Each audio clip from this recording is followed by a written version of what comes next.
Panimula, pinalaya sa sariling pamamahay habang nagdiriwang ang asawa at ang kabit na itinuring niyang kapatid.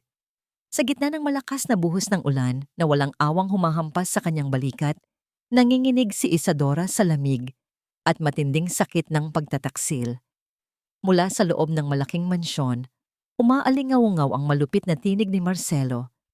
Isinisigaw na wala siyang silbi at isang baog na babae. Isang malapad na payong ang biglang sumilong sa kanya, pumigil sa pagtama ng malamig na tubig mula sa langit. Pagtingala niya, nakita niya ang matatag at nag-aalalang mga mata ni Baltazar. Pinunasan ni Isadora ang kanyang mga luha, tumayo ng tuwid, at ngumiti ng mapait. Handa na ba silang harapin ang bangungot na ginising nila? Kabanata 1. Hindi ko na masikmura ang amoy sibuyas at pagiging manang ng asawa ko, Celestina. Konting tiis na lang. Oras na mapapirma ko siya sa mga lihim na dokumentong nasa vault, mapapasayo na ang lahat ng shares niya at maitatapon na natin ang baog na yan sa kalsada. Ang mga salitang yon ay tila mga kalawangin na punyal na walang awang ibinaon at inikot sa dibdib ni Isadora. Nakatayo siya sa labas ng nakapinid na pinto ng opisina ng kanyang asawa, tila naging isang estatwa sa gitna ng tahimik na pasilyo. Sa kanyang nanginginig na mga kamay, ay maingat niyang bitbit ang isang tray na may mainit na kape at ang paboritong kare-kare ni Marcelo.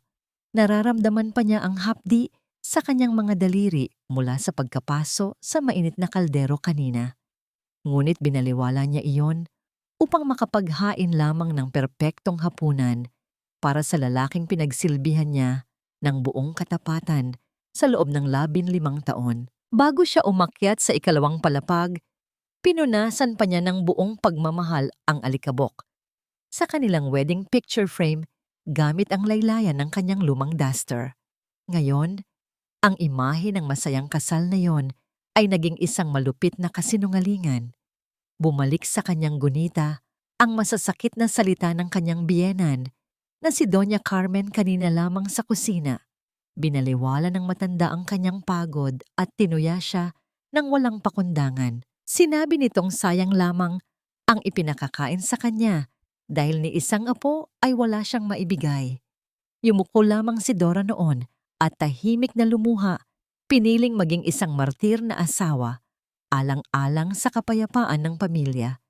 Inisip niyang babawi na lamang si Marcelo sa kanya ngayong gabi at aaluin ang kanyang nasaktang damdamin. Ngunit ang isusukli pala sa kanyang walang hanggang pag-unawa ay ang pagtataksil ng 2 taong pinakamahalaga sa kanyang buhay. Mula sa maliit na siwang ng pinto, nakita niya ang anino ng 2 nag-uugnay na katawan. Ang tinig ng kanyang matalik na kaibigang si Celestina ay puno ng kalandian at panunukso habang sinasagot ang mga pangako ni Marcelo.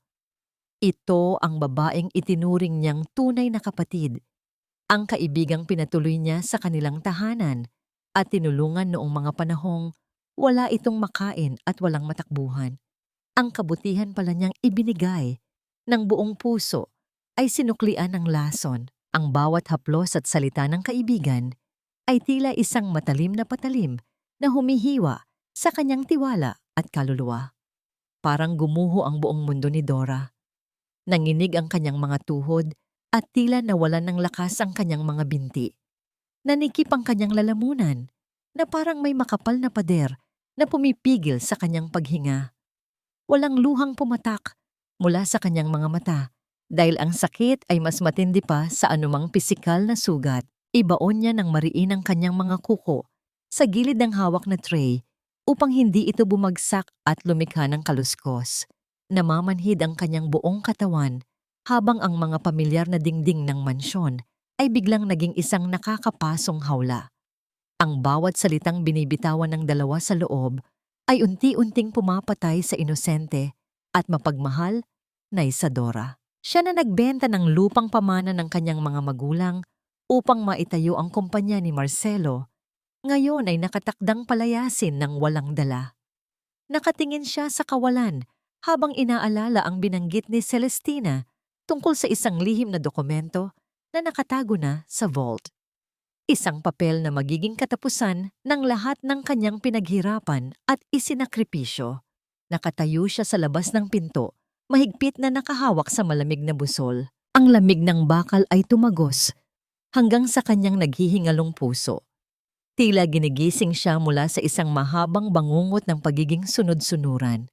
Bubuksan ba niya ang pintong ito upang sumigaw at magmakaawa o tatalikod siya baon ang isang madilim na plano na wawasak sa huwad nilang paraiso?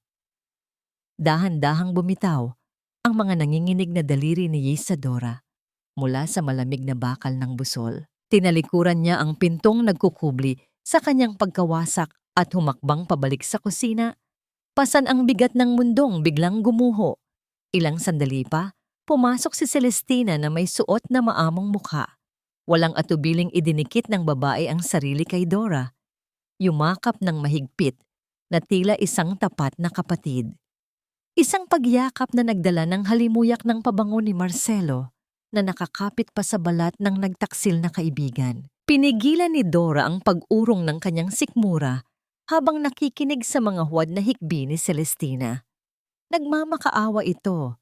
Nagrereklamo tungkol sa hirap ng buhay at kawalan ng pera.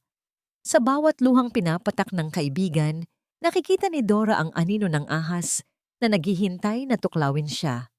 Kumuha si Dora ng pera mula sa kanyang pitaka at inabot ito kay Celestina. Nagpasalamat ang kaibigan ng may pekeng ngiti. Walang kaalam-alam na ang bawat pisong tinanggap nito ay naging tanda ng pagkasuklam sa puso ni Dora. Hindi nagtagal ay bumaba si Marcelo. Maayos ang pananamit at wari ay walang bahid ng kasalanan. Lumapit ito at iginawad ang isang halik sa noo ni Dora. Ikaw talaga ang pinakamabuting asawa, Dora. Wika nito na may kasamang malambing na ngiti. Pinilit ni Dora na kurbaan ng ngiti ang kanyang mga labi upang itago ang nag-aalab na puot sa kanyang dibdib. Ngunit ang kanyang mga mata ay nanatiling walang buhay at kasing lamig ng yelo. Nang dumating ang gabi at tulog na ang buong kabahayan, nagkulong si Dora sa banyo. Binuksan niya ang gripo at hinayaang umagos ang tubig habang kinukuskus niya ng sabon ang kanyang noo at mga kamay. Kinuskus niya ito ng kinuskus hanggang sa mamula at halos magdugo ang kanyang balat. Nais niyang hugasan at burahin ang mantsa ng paghipo ng 2 taong dumudurog sa kanyang pagkatao. Ang hapdi ng kanyang balat ay walang panama sa kirot na nanunuot sa kanyang kaluluwa. Sa kalaliman ng gabi, habang mahimbing na natutulog si Marcelo, bumangon si Dora at nagnakaw ng mga hakbang patungo sa opisina ng kanyang asawa. Ang silid na yon, na dati ay saksi sa kanilang mga pangarap, ngayon ay naging kuta ng kasinungalingan. Sinimulan niyang halughugin ang mga drawer at cabinet hanggang sa makita niya ang isang nakatagong vault sa likod ng isang malaking painting. Ngunit pinigilan siya ng kawalan ng kaalaman sa password nito. Ano kaya ang numero na nagkukulong sa mga peking dokumentong mag-aagaw ng kanyang karapatan? Sa kanyang paghahanap sa mga nakasalansan na libro upang makakita ng anumang pahiwatig, isang lumang libro ang dumulas mula sa istante. Mula sa mga pahina nito ay nahulog ang isang nanilaw na business card. Yumuko si Dora at pinulot ang maliit na piraso ng papel. Nakapangalan doon ng isang taong matagal na niyang kinalimutan, ngunit nag-iwan ng tahimik na marka sa kanyang nakaraan, si Attorney Baltazar Riquelme. Tinitigan niya ang pangalan at kasabay nito ay ang pag-usbong ng isang munting pag-asa sa kanyang nagdidilim na isipan. Si Baltazar, ang tahimik na kaklase noong kolehiyo na palaging nakatingin sa kanya nang may malalim na paggalang at hindi nasabing pagtingin. Taglay ang nanginginig na mga daliri, pinindot niya ang mga numero sa kanyang telepono. Bawat pag-ilaw ng screen ay kasabay ng mabilis at mabigat na pagpintig ng kanyang puso. Ilang saglit lamang ng paghihintay, isang malalim at kalmadong boses ang sumagot sa kabilang linya. Ang tinig na yon ay tumagos sa malamig na gabi, nagdadala ng kakaibang init na nagpakalma sa kanyang nanginginig na kaluluwa. Tila naramdaman agad nito ang bigat ng kanyang paghinga at ang panginginig ng kanyang damdamin kahit wala pa siyang binibitawang salita. "Dora, matagal na ah," wika ng lalaki na may halong pag-aalala at sabik. "May problema ba?" Ang malalim at kalmadong boses sa kabilang linya ay naging tila isang matibay na lubid na inihagis sa kanya habang siya ay nalulunod, nagtatanong kung handa na ba siyang kumapit upang simulan ang pagbangon. Kinabukasan, sa isang liblib at tahimik na kapihan na malayo sa nagtataasang gusali ng imperyo ni Marcelo, nakaupo si Isadora habang pinagmamasdan ang pag-ikot ng usok mula sa mainit na tubig ng kanyang inumin. Ang bawat paghugot niya ng hininga ay tila may kasamang mabigat na bato sa kanyang dibdib. Dala pa rin ang sugat ng kahapon. Mula sa pintuang salamin, pumasok si Baltasar, suot ang isang simpleng polo na nagpapalitaw sa kanyang matikas na pangangatawan at pamilyar na tindig. Nang magtama ang kanilang mga paningin, agad na natunaw ang anumang pader ng pagpapanggap na sinubukan ni Dora na itayo. Nakita ni Baltasar ang kailaliman ng lungkot sa mga mata ni Dora. Ang mga matang dati ay kasing ningning ng mga bituin noong sila ay nasa kolehiyo pa lamang, na ngayon ay tila mga namatay na kandila sa gitna ng unos. Walang pag-aalinlangan siyang lumapit at naupo sa kaharap na silya, nagdadala ng isang presensyang nagbibigay ng kakaibang kapayapaan. Bago pa man makapagsalita si Dora, upang humiling sa tagapagsilbi, nag-angat ng kamay si Baltasar upang umorder ng isang chamomile tea na may kaunting pulot. Napatitig si Dora sa kanya. May pagtataka at kurot ng lambing sa kanyang nagdurugong puso. Lumipas na ang 15 mahahabang taon. Napakaraming nagbago at nawala sa kanilang mga buhay. Ngunit hindi nakalimutan ng lalaking ito ang paborito niyang inumin noong mga panahong nag-aaral pa sila hanggang madaling araw para sa kanilang mga pagsusulit. Sa simpleng pag-alalang iyon, naramdaman ni Dora ang isang mainit na yakap sa kanyang nanghihinang kaluluwa. Tila ba ipinapaalala sa kanya ni Baltasar na sa kabila ng lahat ng pagyurak ni Marcelo sa kanyang pagkatao, may isang taong nakakakita pa rin sa kanyang tunay at dalisay na halaga. Sa pagpatak ng unang luha ni Dora, sumunod ang tuloy-tuloy na pag-agos ng kanyang mga hinagpis. Ikinuwento niya ang malagim na pagtataksil ng kanyang asawa at ng babaeng itinuring niyang kapatid, ang mga masasakit na salitang nagpalitaw sa kanyang kawalan ng kakayahang magkaanak, at ang maitim na planong nakawin ang lupain ng kanyang mga ninuno. Nanginginig ang kanyang mga balikat at naninikip ang kanyang lalamunan sa bawat salitang lumalabas sa kanyang mga labi. Sa ibabaw ng lamesa, nanatiling kalmado at nakikinig si Baltasar. Ang kanyang muka ay isang matibay na sandigan ng pag-asa. Ngunit sa ilalim ng lamesa, mahigpit na nakakuyom ang kanyang mga kamao hanggang sa mamuti ang kanyang mga buko sa daliri. Nagpupuyos ang kanyang damdamin. Isang tahimik na galit para sa lalaking walang awang sumira sa nag-iisang babaeng lihim niyang minahal at patuloy na minamahal nang walang hinihinging kapalit. Kung pipirma ka sa kahit anong dokumentong inihanda nila, Dora already kanetaman na. Tuluyan nang mawawala ang pinaghirapan ng mga magulang mo. Mariing paliwanag ni Baltasar. Ang kanyang boses ay may halong pag-aalala at propesyonal na babala. Hindi natin hahayaang mangyari iyon. May mga butas sa batas na maaari nating gamitin upang protektahan ang mga intellectual property mo at ang shares ng kumpanya. Dahan-dahan niyang inilapit ang kanyang mga kamay at maingat na ipinatong sa ibabaw ng nanginginig na mga daliri ni Dora. Ang init ng kanyang palad ay tila isang dumadaloy na enerhiya na pumawi sa lamig ng takot sa puso ng babae. Hindi ka na mag-isa ngayon, Isadora. Ako ang magiging sandata mo.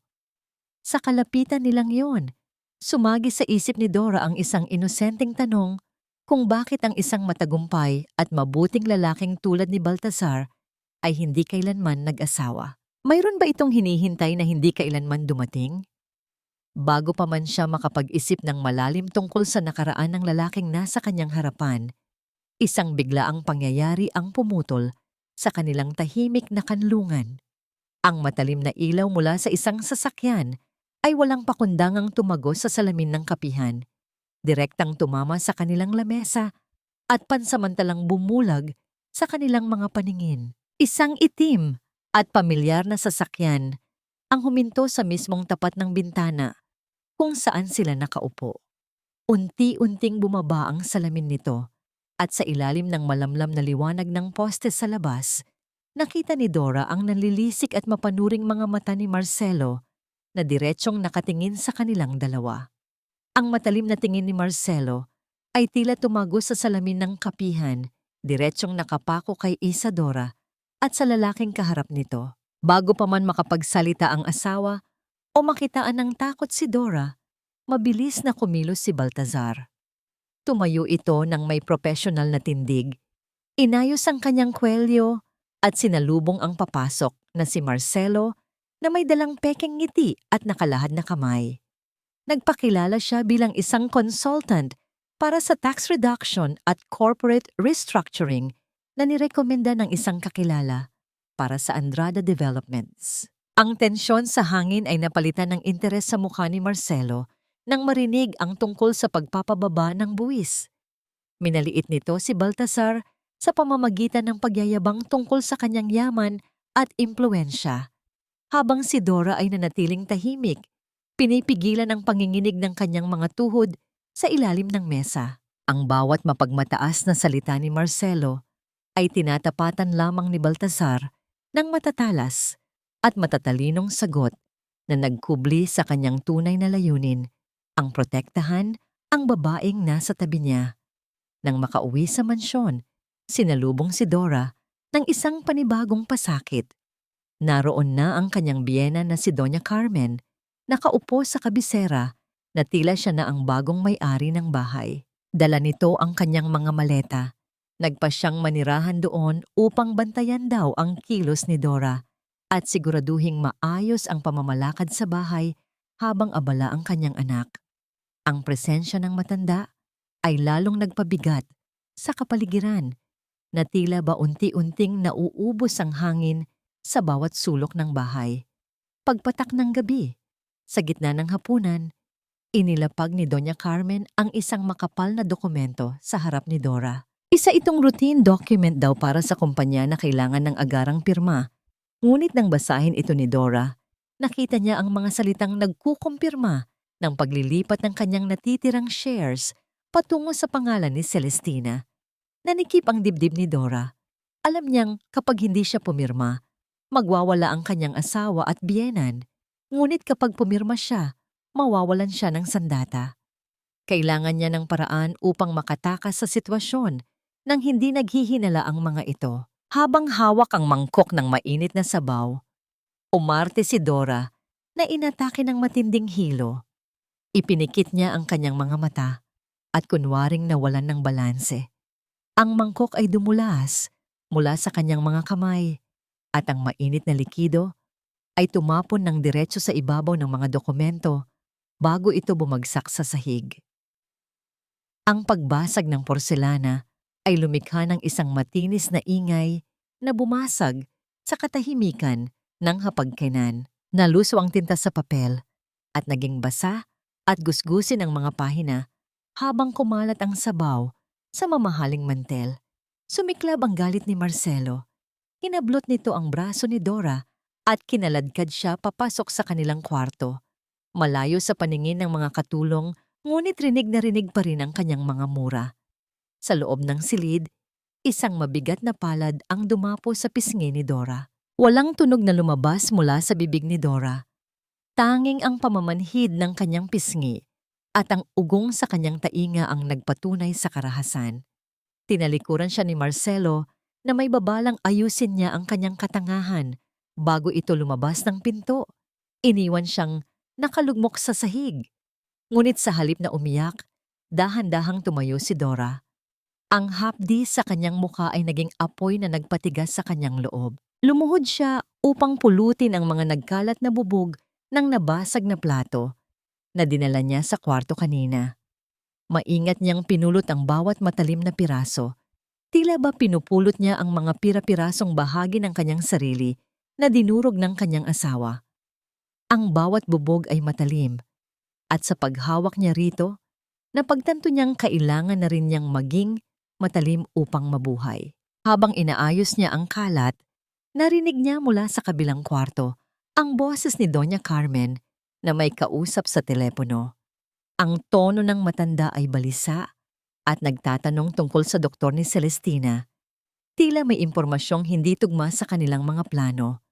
Nang matapos magligpit, napadako ang tingin ni Dora sa coat ni Marcelo na nakasabit sa likod ng pinto. Nakaugalian na niyang ayusin ang mga gamit ng asawa kahit pagaano kasakit ang kanyang loob. Habang kinakapkap niya ang bulsa nito, naramdaman ng kanyang mga daliri ang isang makinis na papel. Hinugot niya ito at tumambad sa kanya ang isang ultrasound picture ng sanggol. Titigan niya itong mabuti at biglang nanlaki ang kanyang mga mata nang mabasa ang petsang nakaimprenta sa gilid ng larawan. Ang petsa ng paglilihi ay tumutugma sa panahong nasa Singapore si Marcelo para sa isang buwang business trip. Isang malamig na ngiti ang sumilay sa mga labi ni Dora sa gitna ng kanyang pasa at sakit. Ang batang ipinagmamalaki ni Celestina at Marcelo ay hindi dugo at laman ng mga Andrada. Sa loob ng nakaparadang sasakyan ni Baltasar, ang walang humpay na pagbuhos ng ulan sa bubong ay tila nakikipagsabayan sa mabilis at kabado na pintig ng puso ni Isadora. Hawak niya ang gusot na litrato ng ultrasound, ang papel na maaring maging susi sa kanyang kalayaan o mitya ng mas malaki pang gulo. Sa tabi niya, tahimik ngunit masusing sinusuri ni Baltazar ang bawat detalye ng larawan gamit ang ilaw mula sa kanyang telepono. Ang liwanag ay bumabakas sa seryosong mukha ng abogado na siya ring mukha ng lalaking handang gawin ang lahat para sa kanya. Ginamit ni Baltasar ang kanyang mga koneksyon kanina lamang upang imbestigahan ang lisensya at record ng doktor ni Celestina. At ngayon, hawak na nila ang katotohanan. Dora, tama ang hinala mo. Basag ni Baltasar sa katahimikan. Ang kanyang boses ay mababa, ngunit puno ng bigat. Itinuro niya ang petsa sa ibaba ng larawan. Base sa gestational age ng bata, nabuo ito noong panahong nasa Singapore si Marcelo para sa isang business trip na tumagal ng 1 buwan. Imposibleng manggaling sa kanya ang batang ito. Napasinghap si Isadora. Ang pagkabigla ay dahan-dahang napalitan ng isang mapait na tagumpay. Ang batang ipinagmamalaki ni Celestina, ang tagapagmana na dahilan kung bakit siya itinataboy ng kanyang asawa at biyenan, ay bunga ng ibang lalaki. Isang malaking kasinungalingan ang pundasyon ng kanilang kaligayahan. Sa kabila ng galit, nakaramdam si Dora ng matinding ginaw, hindi dahil sa aircon ng sasakyan, kundi dahil sa lamig ng realidad na ang buhay niya ay naging isang malaking dula-dulaan. Nanginginig ang kanyang mga balikat at napayakap siya sa kanyang sarili. Napansin ito ni Baltazar. Nang walang salita, hinubad niya ang kanyang suot na jacket at dahan-dahang ipinatong ito sa balikat ni Dora. Ang init ng tela ay agad na kumontra sa lamig na nararamdaman ng babae.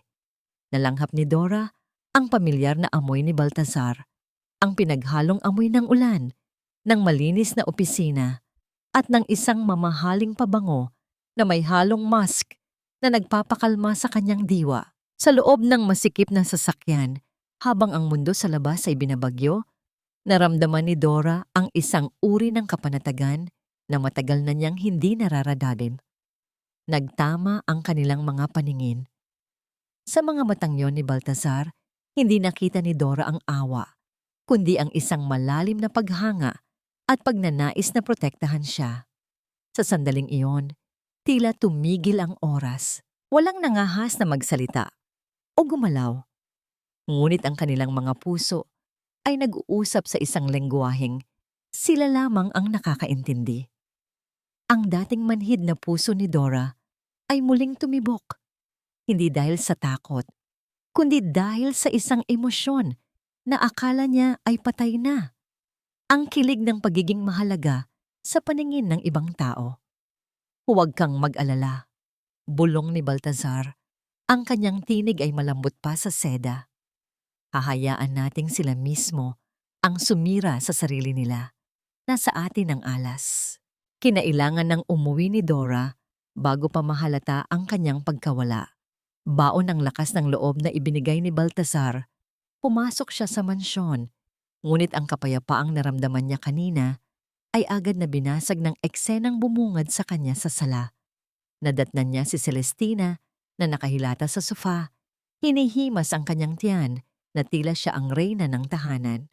Sa gitna ng sala ay mayroong mga kahon ng isang bagong biling kagamitan. Pagkakita kay Dora, ngumiti si Celestina ng matamis, isang nangiting puno ng lason.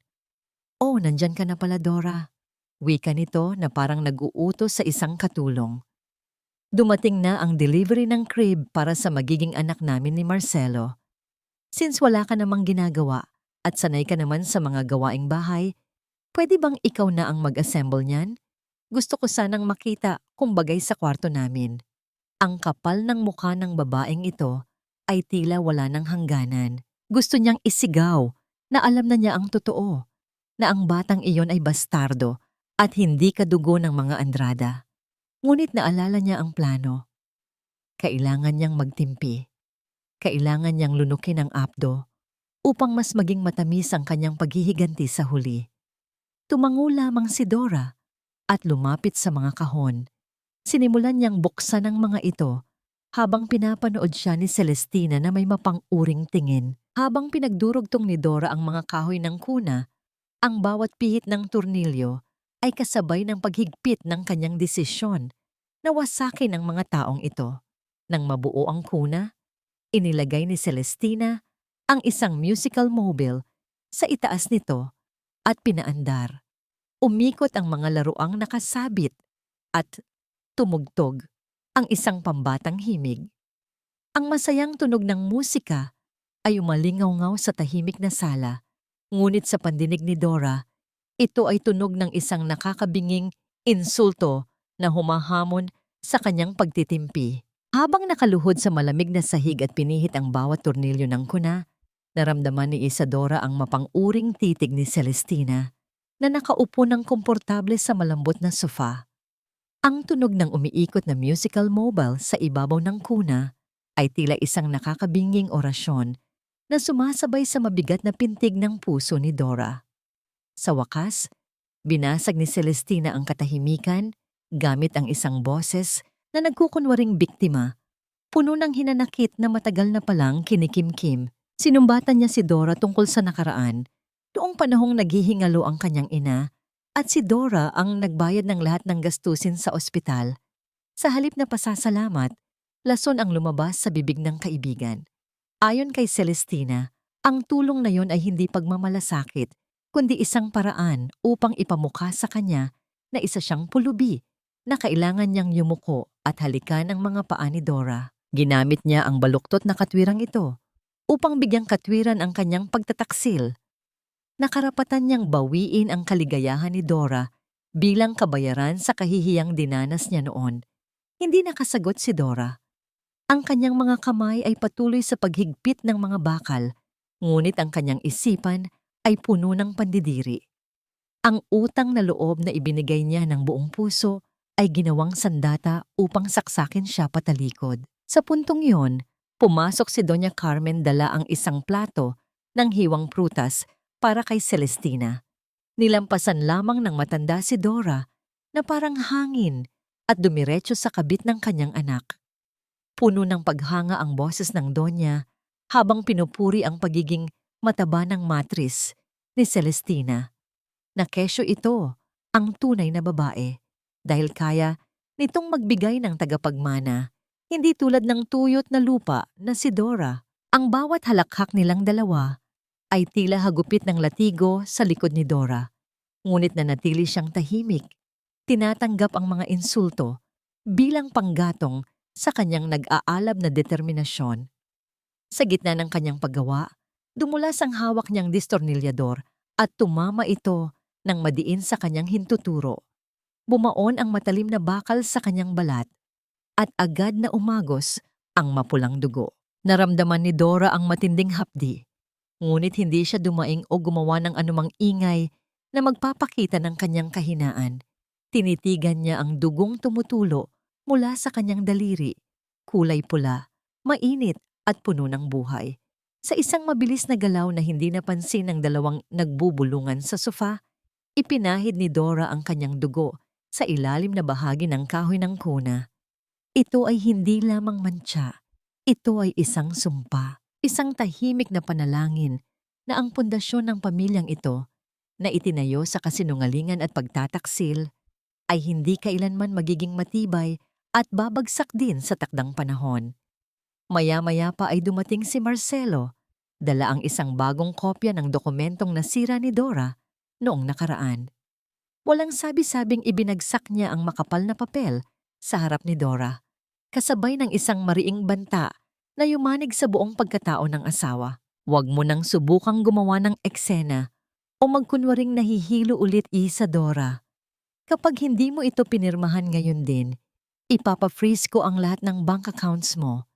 Sisiguraduhin kong mamatay kang gutom sa kalsada bago ka pa makahingi ng tulong sa mga magulang mo sa hukay. Naghari ang katahimikan sa buong silid.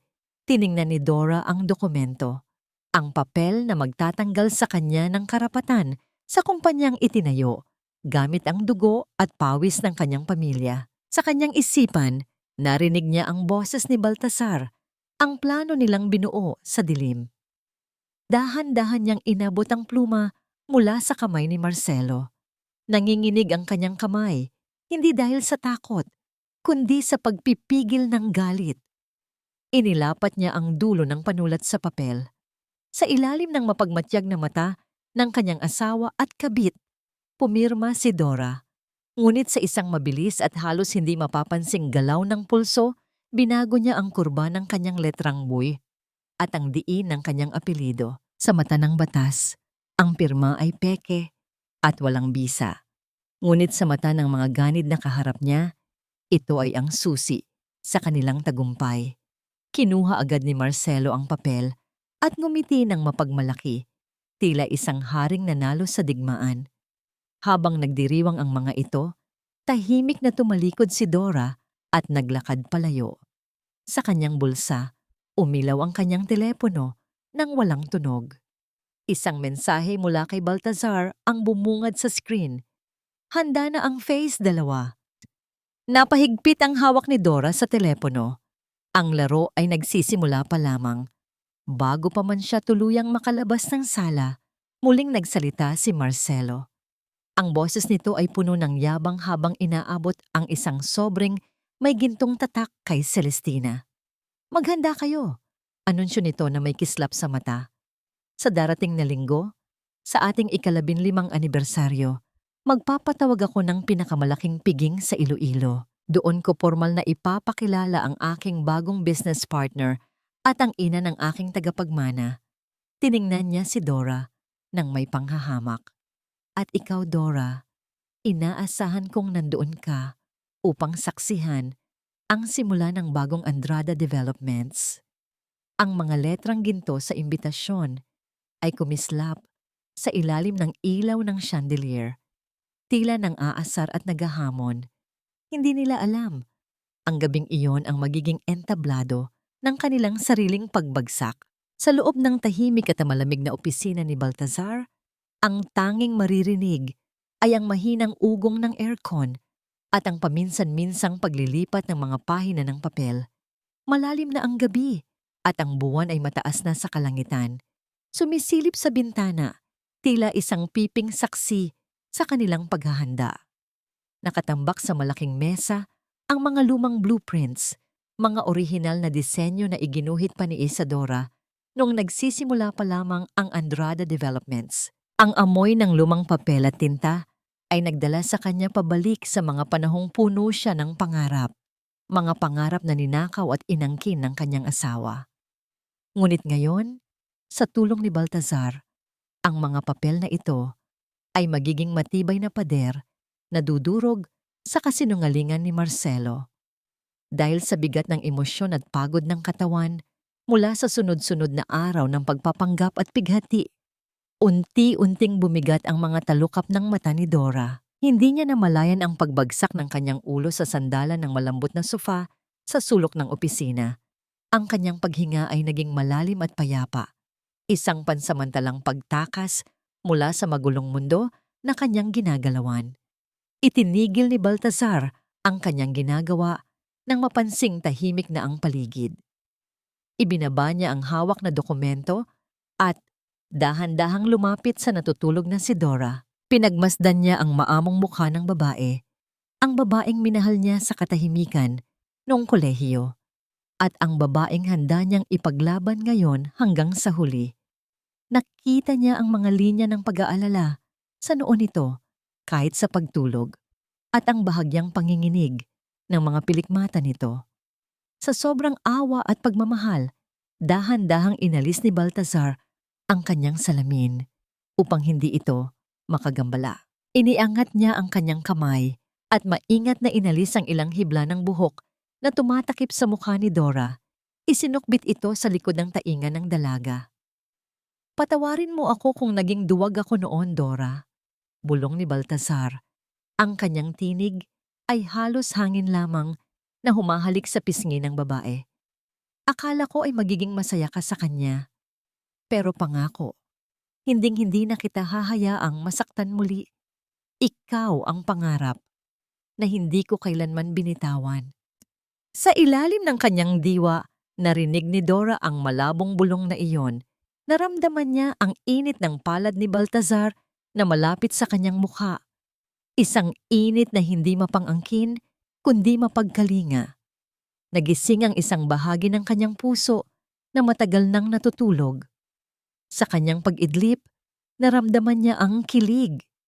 Isang dalisay na pakiramdam ng pagiging mahalaga at iniingatan na malayo sa marahas na pagtrato ni Marcelo. Gusto niyang imulat ang kanyang mga mata, ngunit pinili niyang manatiling nakapikit. Ninanamnam ang sandaling iyon ng kaligtasan.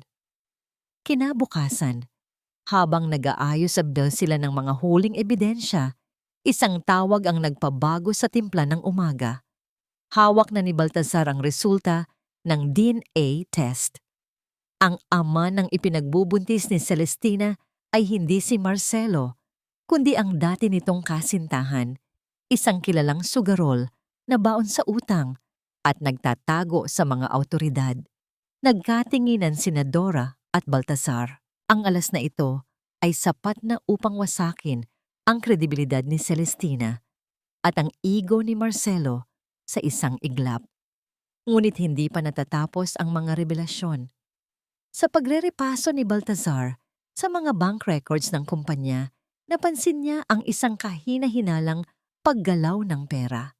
Milyon-milyong piso ang biglaang inilabas ni Marcelo mula sa corporate funds at inilipat sa isang offshore account na hindi nakapangalan sa kanya o kay Celestina. Saan napunta ang pera? Isang palaisipan na kailangan nilang alamin, ngunit wala na silang oras. Ang araw ng anibersaryo ay dumating na. Umuwi si Dora sa mansyon upang maghanda para sa malaking gabi. Ang buong bahay ay abala sa paghahanda. Ang mga katulong ay nagtatakbuhan at ang amoy ng mamahaling pagkain ay umaalingasaw sa kusina. Pagpasok niya sa kanyang kwarto, nakita niya ang isang malaking kahon na nakapatong sa kanyang kama. Ito ang kanyang ipinagawang Filipiniana gown, ang kanyang baluti para sa gabing ito. Puno ng pag-asa, nilapitan niya ang kahon at tinanggal ang takip. Ngunit sa halip na mamangha, napasinghap siya sa horror. Ang mamahaling seda na kulay cream ay wala ng anyo. Gulanit ito, tila pinaglaruan ng isang mabangis na hayop. Ang bawat tahi ay pinuputol at ang tela ay puno ng hiwa ng gunting. Sa ibabaw ng nasirang damit ay may isang kapirasong papel na may sulat kamay ni Celestina. "Bagay sa iyo ang basahan." Dama ni Dora ang pagragasa ng dugo sa kanyang ulo. Ang tunog ng pagkapunit ng tela ay tila umaalingaw-ngaw pa rin sa kanyang isipan. Isang marahas na mensahe na wala siyang lugar sa gabing ito.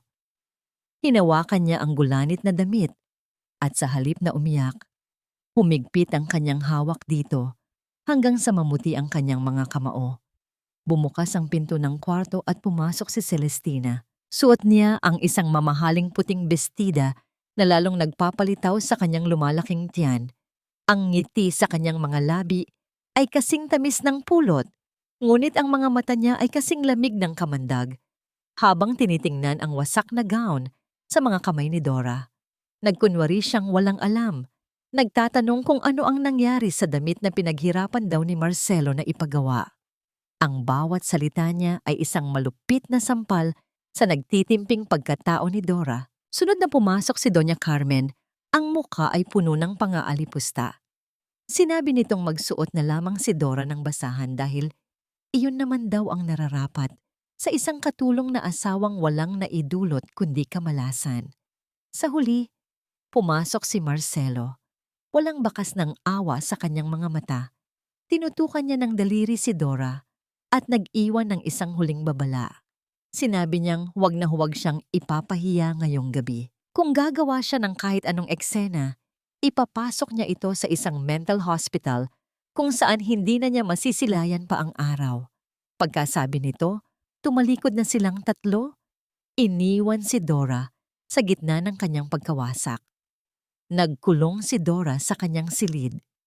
Niyakap niya ang gulanit na tela at sa wakas ay hinayaan ang kanyang mga luha na bumuhos. Umiyak siya hindi dahil sa takot, kundi dahil sa pagod. Pagod sa pagpapanggap, pagod sa pagtitiis, pagod sa pagiging isang anino sa sarili niyang tahanan. Nang halos maubos na ang kanyang lakas, isang mahinang paggalaw ang narinig niya mula sa pinto ng kanyang balkonahe. Sa likod bahay malayo sa mga abalang katulong, isang pamilyar na anino ang nakatayo. Sa gitna ng dilim, bumukas ang pinto at pumasok si Baltasar. Sa kanyang mga bisig, maingat niyang dala ang isang malaking kahon. Nang buksan niya ito sa harap ni Dora, tumambad ang isang napakagandang pulang Filipiniana gown. Ang kulay nito ay kasing tapang ng dugo, sumisigaw ng lakas at paninindigan. Ito ang kulay na nagpapaalala sa akin sa iyo, Dora. Mahinang wika ni Baltasar. Kulay ng bulaklak ng gumamela sa hardin ng lola mo. Ang bulaklak na palagi mong isinusukbit sa iyong tainga noong mga bata pa tayo.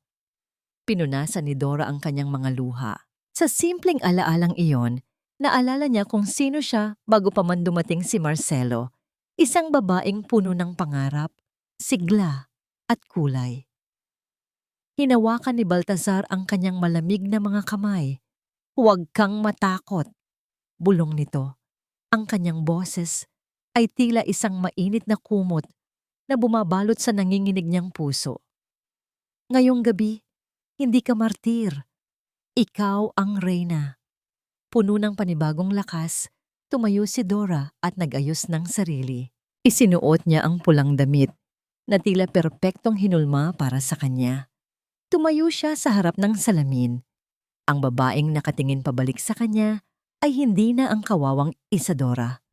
Ito ay isang babaeng may apoy sa mga mata, handang sunugin ang lahat ng kasinungalingan. Bilang huling paghahanda, kinuha niya ang isang matapang na pulang lipstick, isang kulay na palaging kinamumuhian ni Marcelo dahil masyado daw itong agaw pansin, ngunit ang kulay na palaging sinasabi ni Baltasar na bumabagay sa kanyang palaban na espiritu.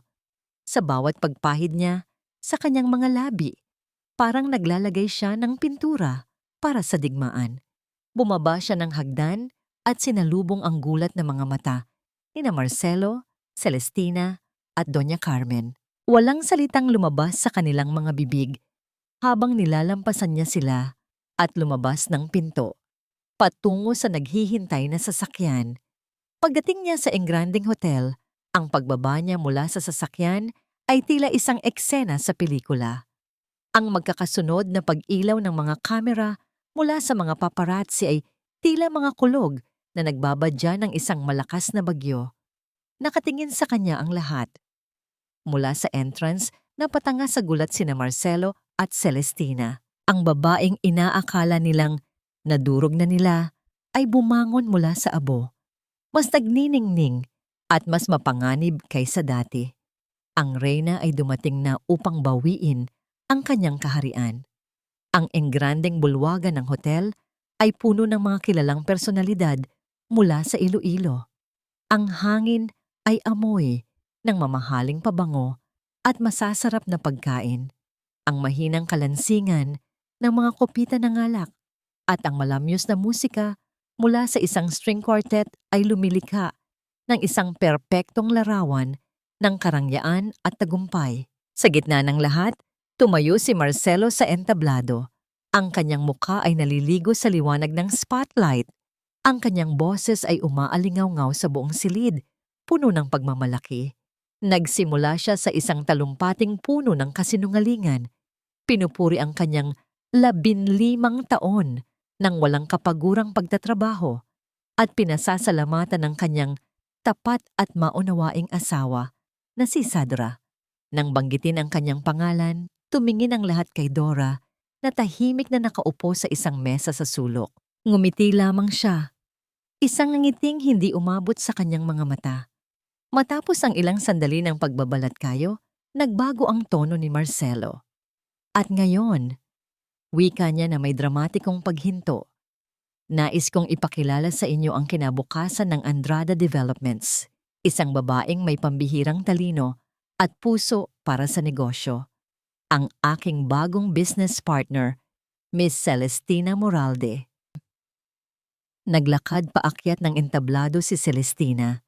Suot ang kanyang puting bestida na nagpapamukha sa kanya na isang anghel. Umiiyak siya ng pekeng luha ng pasasalamat habang yumayakap kay Marcelo. Ito na ang sandali ng kanilang tagumpay, ang pampublikong pag-aalis kay Dora sa trono. Ngunit bago pa man matapos ang kanilang pagdiriwang, dahan-dahang tumayo si Dora mula sa kanyang kinauupuan.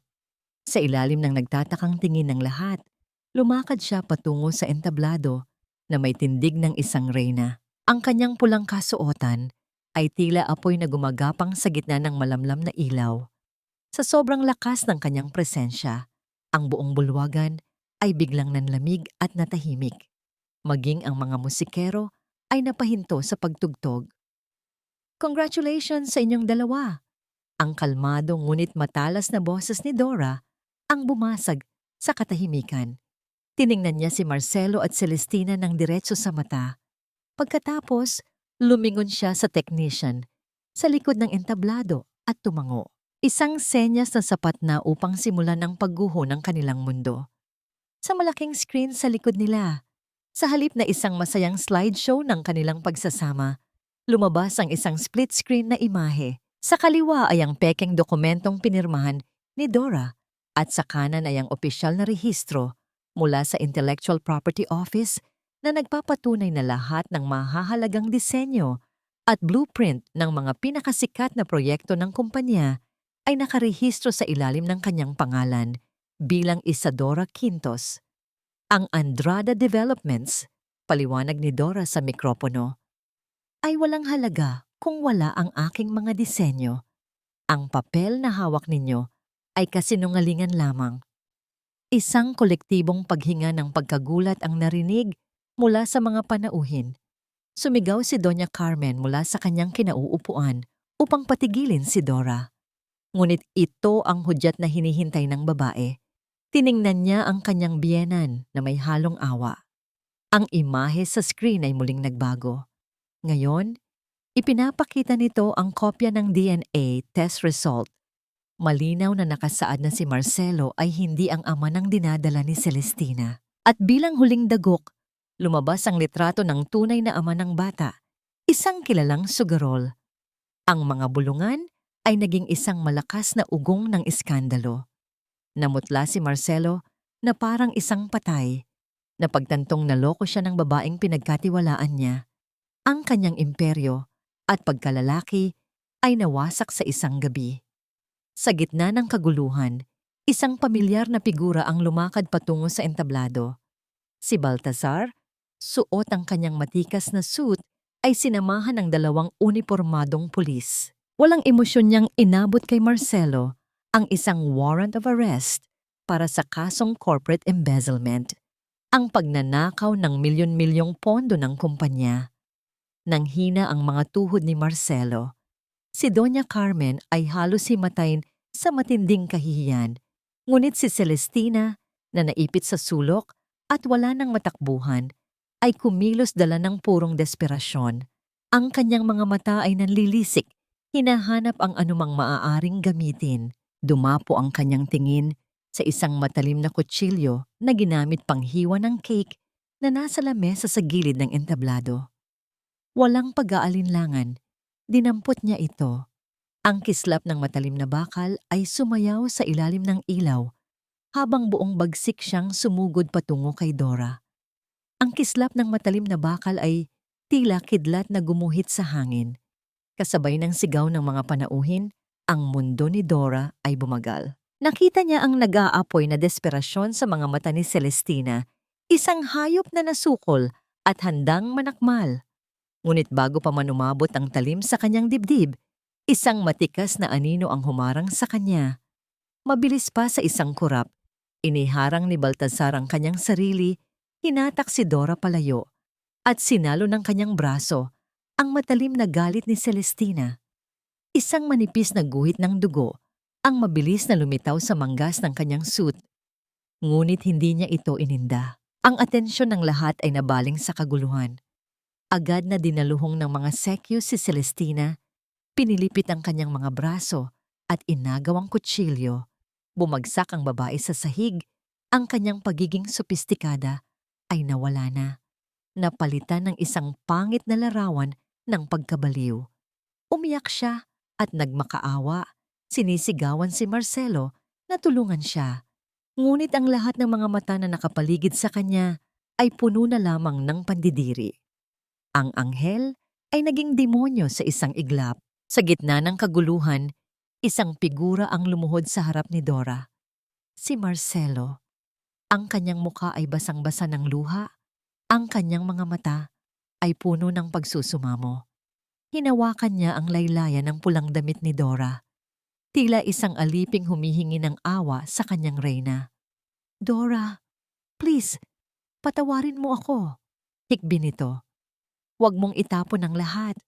Ang 15 taon natin, ang mga pangarap natin. Tinitigan siya ni Dora. Ang kanyang mukha ay walang emosyon, kasing lamig ng marmol na sahig. Sa mga mata ng lalaking minsan niyang minahal, ng buong buhay, wala na siyang makitang anino ng pagmamahal.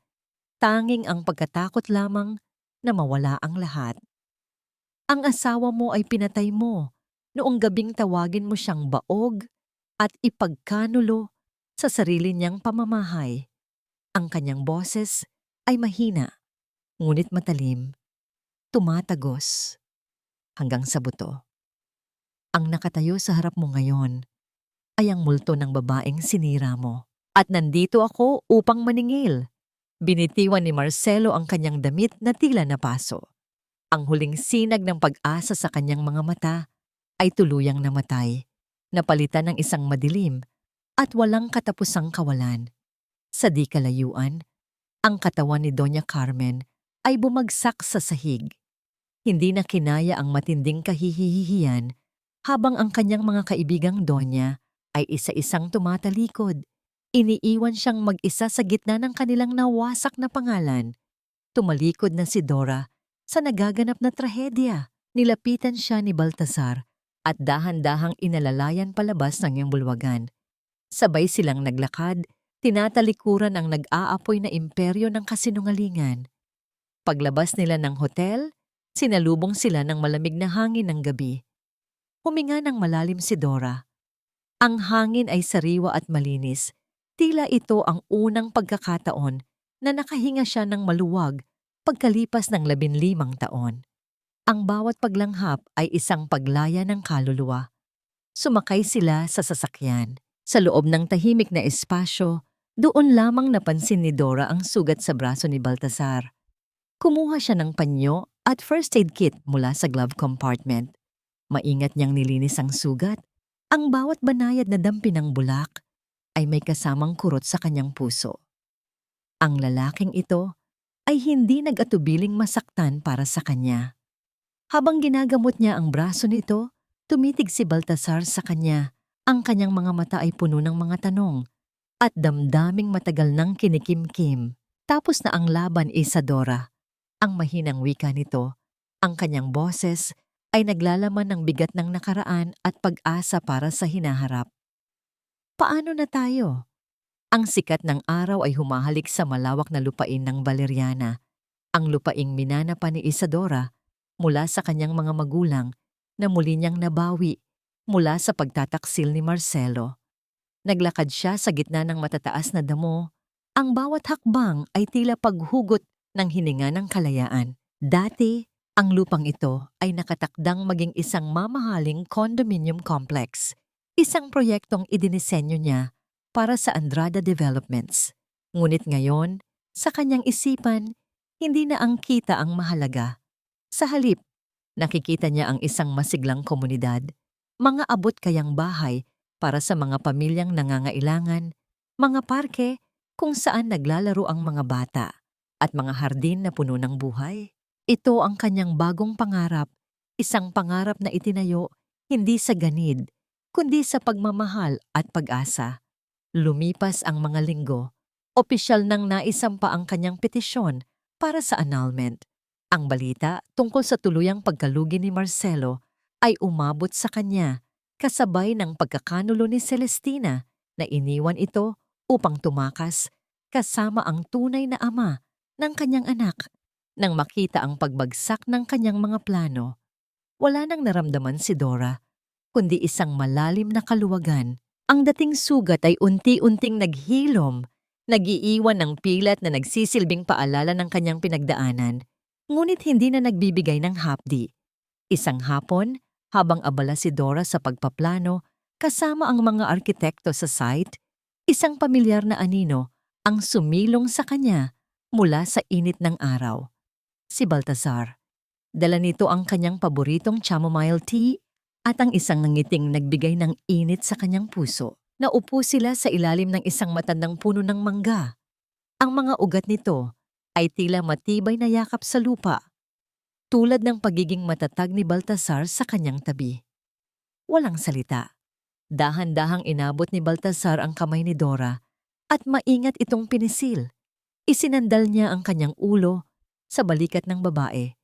Isang kilos na puno ng paggalang at matinding pagmamahal.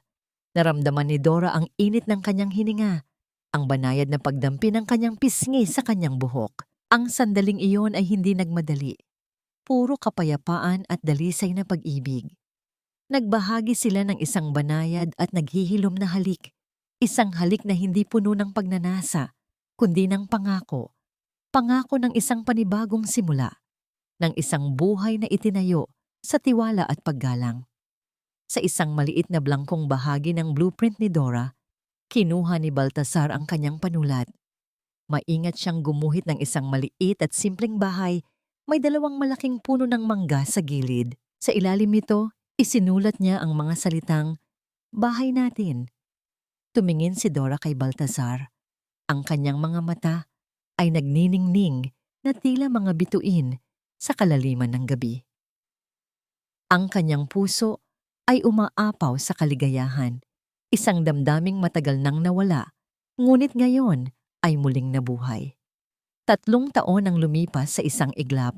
Ang mga patag na lupa ay napuno na ng mga makukulay na bahay, ang mga kalsada ay may mga naglalarong bata, at ang dating katahimikan ay napalitan ng tawanan at pag-asa. Isang seremonya ng paggupit ng laso ang magsisimula na, isang hudyat ng tagumpay at ng bagong simula. Ang pumapagaspas na pulang laso sa hangin ay tila bandila ng kanyang matagumpay na pagbangon. 3 taon ang lumipas at ang dating malawak na lupain ay nagbago na. Ngayon, nakatayo si Isadora sa gitna ng Valeriana Community Initiative, isang masaya at maunlad na komunidad para sa mga pamilyang nangangailangan. Ang mga bahay ay puno ng tawanan ng mga bata, ang mga hardin ay kulay ng sariwang halaman, at ang hangin ay puno ng pag-asa. Ang dating Isadora na puno ng pighati ay naging isang babaeng may matatag na puso at nagniningning na kaluluwa. Ang kanyang mga mata ay sumasalamin sa liwanag ng araw na humahalik sa kanyang balat. Ang kanyang mga pangarap na itinago ay ngayon ay nagsilbing pundasyon ng kaligayahan ng marami. Habang pinagmamasdan niya ang mga bata na masayang naghahabulan, dumapo ang kanyang paningin sa isang figura sa di kalayuan. Sa gilid ng kalsada, may isang pulubi na naghahalongkat ng basura. Ang kanyang mga damit ay gusgusin, ang kanyang mukha ay marumi at puno ng kalungkutan. Ngunit ang mga mata nito ay pamilyar. Ito ay si Marcelo. Ang dating mapagmataas na negosyante ay naging isang anino na lamang ng kanyang dating sarili. Ang kanyang yaman ay nawala. Ang kanyang pangalan ay naging isang simbolo ng kahihiyan. Wala nang naramdaman si Dora, kundi awa. Hindi na niya nadama ang puot na matagal na niyang kinimkim. Ang pagpapatawad ay hindi para sa lalaking nanakit sa kanya, kundi para sa kanyang sarili, para sa kanyang puso na pinili nang palayain ang sarili mula sa bigat ng nakaraan. Ang sakit ay nagbigay ng aral at ang aral ay nagbigay ng kalayaan. Mula sa kanyang likuran, isang pares ng braso ang dahan-dahang yumakap kay Dora. Ang yakap ay matatag, puno ng init at proteksyon. Si Baltasar, ang kanyang kanlungan, ang kanyang tahanan, ang lalaking naniwala sa kanya kahit noong siya ay nawawala pa sa sarili.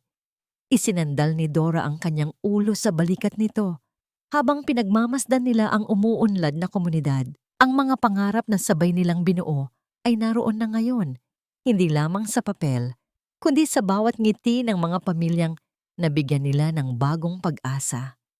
Ang tunay na halaga ng isang babae na intindihan ni Dora ay hindi nasusukat sa kakayahang magkaanak o sa pamagat ng pagiging asawa.